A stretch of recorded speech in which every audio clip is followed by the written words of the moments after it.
Bonjour à tous, alors continuons la psychologie café du commerce, et j'insiste là-dessus parce que pour moi c'est la base qui empêche tout réveil citoyen et toute construction de notre libération.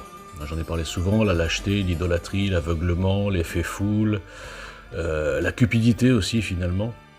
Alors cupidité, ce sont par exemple pour toutes les putaclics là dont je parle souvent, les camelots qui vendent des bouquins, etc., qui se cooptent, qui se choisissent, qui ne parlent qu'entre elles, bien sûr, puisqu'ils ne sont pas capables de débattre.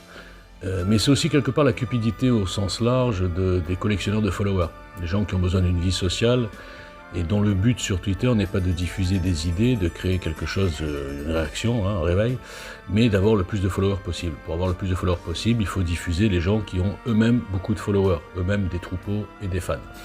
Alors, je voulais aussi attirer votre attention sur une des bases, malheureusement qui est encore aussi boycotté, comme tout ce que je dis et tout ce que je fais depuis 6 ans, parce que je touche là où ça fait mal.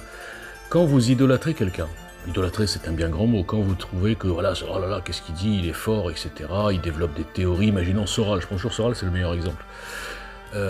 Vous devez vous dire que si ce mec-là était sûr de lui, sûr de ses théories, il pourrait répondre à tout le monde. Moi par exemple, depuis le début, depuis le premier jour sur Twitter, j'ai répondu à absolument tout le monde. Toutes les critiques, toutes les accusations, toutes les suggestions qui mettaient soi-disant en porte-à-faux mon programme ou quoi, le programme GL je veux dire, et j'ai répondu à tout le monde et j'ai détruit tout le monde. J'ai détruit toutes les accusations et tous les interlocuteurs. Et vous le savez, enfin ceux qui me suivent un peu, ils savent comment ça finit en blocage et insulte, ou psychiatrisation, ou alors boycott total. Donc ça veut dire qu'on est solide. Ça veut dire qu'on a du fond derrière et qu'on peut répondre à tout. Quand vous voyez vos idoles, que j'interpelle depuis 5 ans, qui font genre comme si je n'existais pas, et les rares qui essayent de répondre, ils répondent une fois, ils se font plier, et après ils appellent leurs fans pour venir m'insulter. Vous devriez quand même vous dire que ces gens qui sont incapables de répondre, eh bien ils valent pas mieux que les politiciens.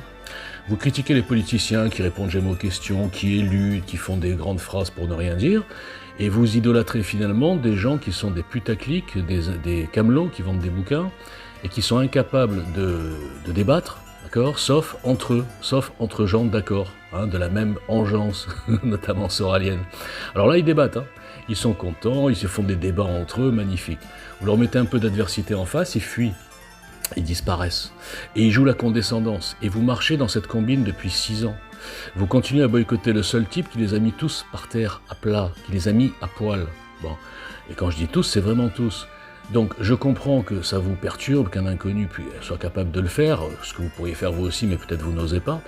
Mais là, ça devient vraiment psychiatrique.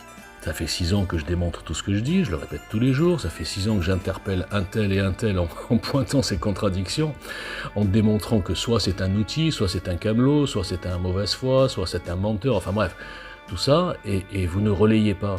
Vous ne relayez pas parce que vous avez peur de vous faire des ennemis, des fans de cette personne. Je vous assure, Twitter est tout à fait représentatif de pourquoi nous en sommes là. Quand je vous accuse, vous les tweetos, je vous dis que vous êtes lâches, etc., tout ce que j'ai dit au début, c'est pas pour me faire plaisir, parce que ça ne crée que des ennemis, ça ne crée que du boycott, ça ne crée que des comptes suspendus, ça ne crée... En fait, voilà, comme je ne vends rien, voilà, donc ça crée pas des trucs positifs, on devient l'ennemi de tout le monde. Mais je le fais pour qui? Vous croyez que je le fais pour moi? Vous croyez que je le fais pour mon ego? Vous croyez que je le fais pour le plaisir d'être seul contre tous? Non, je le fais pour vous. Mais vous n'arrivez pas à comprendre. Vous êtes vraiment, je le répète, complètement domestiqué au code du système. C'est fou de ne pas voir ce que je vous explique depuis 6 ans. Vous ne donnez d'importance qu'à ceux que le système vous met en avant. Je répète la même phrase parce que vous n'arrivez pas à vous réveiller. Alors, au lieu de boycotter la personne Walter Boujna qui emmerde tout le monde, essayez de voir ce qu'écrit Walter Boujna et ce qui est écrit chez EJL Citoyen. Et je reviens toujours à la base, oubliez le qui, pensez au quoi. Et sur le quoi, vous serez tous d'accord, parce que c'est incassable. Mais vous ne voulez pas. Vous êtes comme des enfants de boudeurs. Et vous avez beaucoup d'entre vous ont le même profil psychologique. Très vexé, très fragile, très susceptible. Quand on n'a pas de réponse, on le traite de fou ou on l'insulte. En plus, il est juif, bah vas-y, sale juif, etc. Mais franchement, c'est une maternelle. Donc je suis présumé être le plus fou de Twitter, bon, en tout cas le plus boycotté, le plus suspendu, tout ça, ce que je dis tous les jours. Mais je crois qu'en vérité, je le répète, je suis le directeur de cet asile.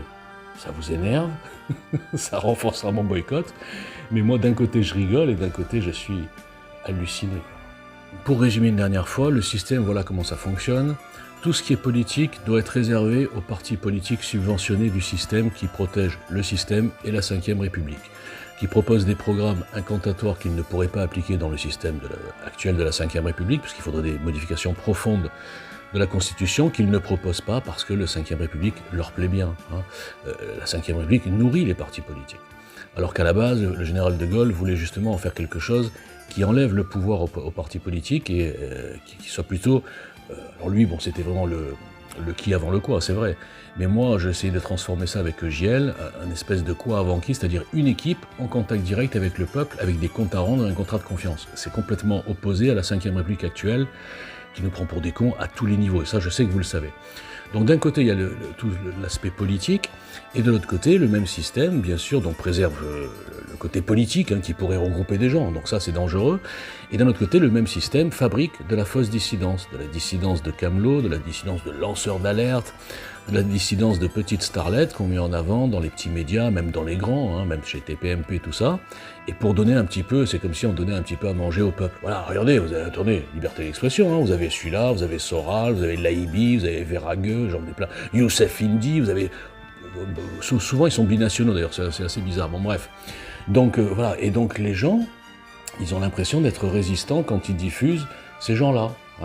Et quand ils voient ces gens-là qui fuient devant un inconnu, au lieu de se dire, tiens, c'est quand même bizarre, ces gens-là sont très forts et tout, c'est des grands résistants, ils se font plier par un inconnu, ils sont incapables de répondre face aux arguments d'un inconnu, ils veulent surtout pas répondre parce qu'ils savent qu'en répondant sur Twitter, ça donne de la visibilité à cet inconnu qui est par ailleurs complètement shadowban par Twitter, normal, puisque cet inconnu propose une alternative politique. Donc il est forcément beaucoup plus dangereux pour le système, et beaucoup plus suspendu, et boycotté, et psychiatrisé, et tout ce que je dis toute la journée, que ces gens-là, qui ne sont pas dangereux.